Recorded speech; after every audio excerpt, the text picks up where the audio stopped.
Мексиканскиот конгрес на 7 ноември повторно одржа сослушување за НЛО, на кое сведочеа повеќе истражувачи и научници, при што беа представени научни наводи за неколку перуански мумии како потенцијален доказ за нечовечки форми на живот. Повторно зборуваше мексиканскиот новинар и НЛО истражувач Хајме Мусон, кој најави дека во мексиканскиот парламент наскоро ќе биде поднесен закон за НЛО, според кој сите представници на војската ќе мора да ги пријавуваат сите случаи со НЛО до властите и сите информации ќе треба да бидат обелоденети. Тој рече дека Мексико е светол пример за тоа како треба владите ширум светот да го третираат феноменот, представи докази за нови битија кои ги проучувале научниците.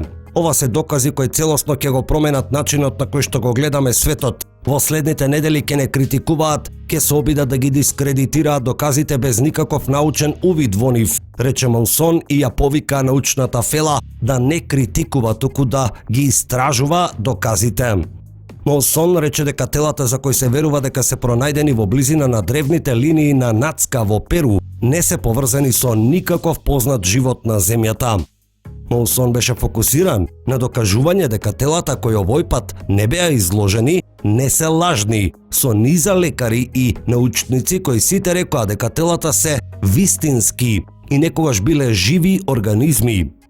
Немаше апсолутно никаква човечка интервенција во физичкото и биолошкото формирање на овие суштества, рече тој велејќи дека не се знае потеклото на суштествата. На сослушувањето зборуваше и мексиканскиот контролор на воздушен сообраќај Исус Ангел, кој има на 20 години работно искуство. Изјави дека во последно време енормно е зголемен бројот на случаи со НЛО во комерцијалниот воздушен сообраќај и представи аудио од контрола на летање на кој се слуша пилот како опишува блиска средба со неидентификуван летечки објект. Потоа беа прикажани неколку интересни видеа со НЛО. Едно видео снимено во Кина на 24 ноември 2021 година, на кое се гледаат повеќе летала кои летаат во формација. Видео снимено во Колумбија на 12 мај 22, на кое јасно и одблиску се гледа чудно летало. Видео снимено на 22 август 2023 и уште едно видео на кое се гледа неидентификувано летало на небото над аеродром. Тоа не е авион, не е дрон, не е балон и очигледно е неидентификуван аномален феномен, рече Мусон.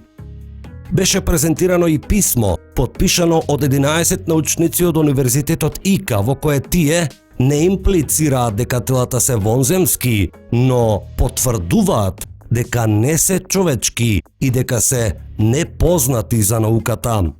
Телата се автентични, изјави доктор Ирвинг Зунига.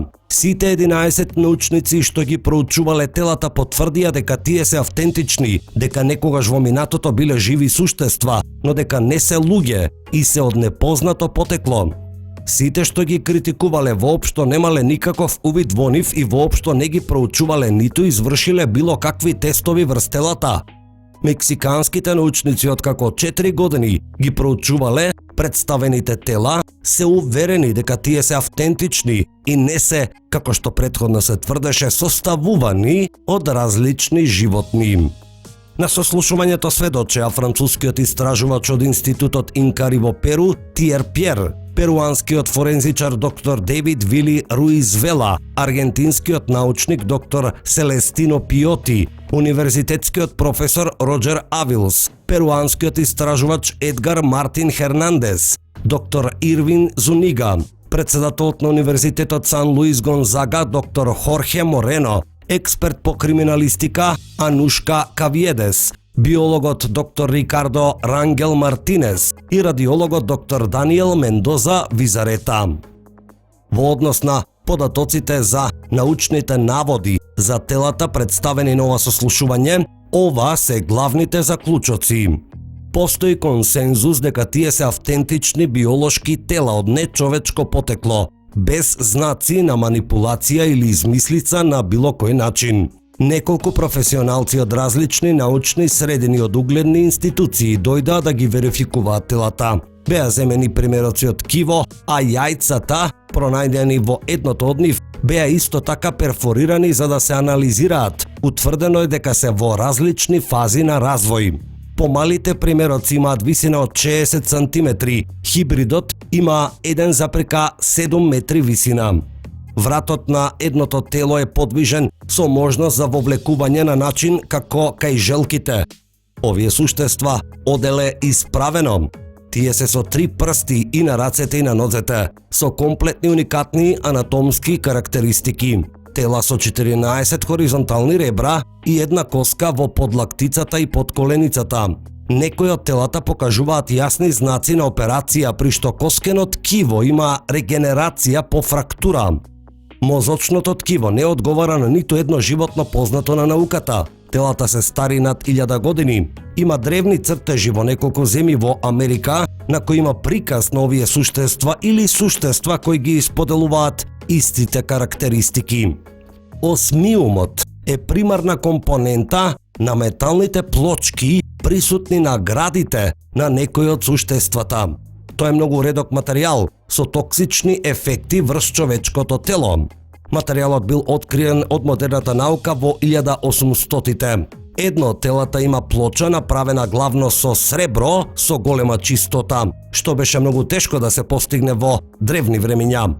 Капацитетот на мозокот е поголем пропорционално во споредба со Homo sapiens sapiens. Хибридот исто така дели многу поголема мозочна маса од Homo sapiens sapiens, 30% повеќе. Хибридот наречен Марија има силна испакнатост на вилицата како примат. Нејзините очи имаат многу поголемо очно испакнување, со речиси 90% од нејзиното око видливо во шуплината. Таа има и еден пршлен помалку во споредба со луѓето, веројатно одела на клонето поради нејзиниот состав на нозете. При вадењето на примероците пронајдени се органи во добра состојба. Во еден момент од презентацијата пластичен хирург зборува за црн дроб во добра состојба во едно од телата. Метална плоча во едно од телата е одстранета за да се анализира. Беше интегрирана на неговата коска, споена како имплант за зъби. Хибридот наречен Марија споделува сложени информации на ДНК со 2 примати пронајдени во Африка и со Homo sapiens sapiens. Има карактеристики на машки коски. Трет хибриден вид беше прикажан на крајот на сослушувањето и исто така има структури слични на јајца внатре во него. Она што сега преостанува е повторно да го кажеме она што го кажавме на крајот на известувањето и за претходното сослушување во Мексиканскиот конгрес од септември. А тоа е сите представени научни наоди да бидат повторно тестирани од други научници од други врвни школи со цел да се зацементира автентичноста. Како што сведоците на ова сослушување и научниците и истражувачот Хајме Маусон рекоа, тие се отворени за такви истражувања.